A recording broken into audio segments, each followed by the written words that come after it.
an Israeli organisation tried to submit a record attempt, only to be told that Guinness is not accepting submissions from Israel or the Palestinian territories.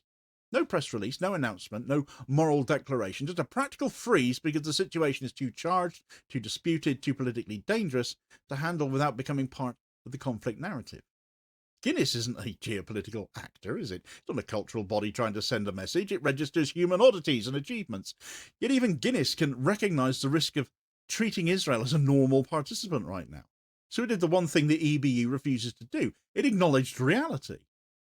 What makes the Guinness decision devastating for the EBU is that it exposes the lie at the heart of Eurovision's defence. Because if the EBU were genuinely non-political, if it genuinely believed participation should not be affected by the wider world, it could have quietly paused Israel's involvement for the same administrative reasons Guinness has just demonstrated.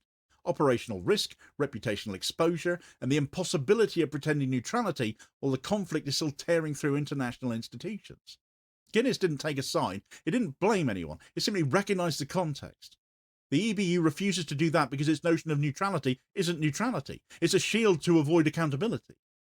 And the contrast, therefore, couldn't be clearer. Guinness stepped back from a cultural space because it could sense the ground shifting, while the EBU doubled down out of fear that admitting the contest is political would force it to explain why it only enforces the rules when the politics runs in one direction. And that's exactly why broadcasters are leaving. Not because they suddenly discover that Eurovision has a political dimension, but because the EBU's political decisions have become too obvious to defend. And the public is no longer willing to treat Eurovision as some sacred institution whose decisions need not be examined.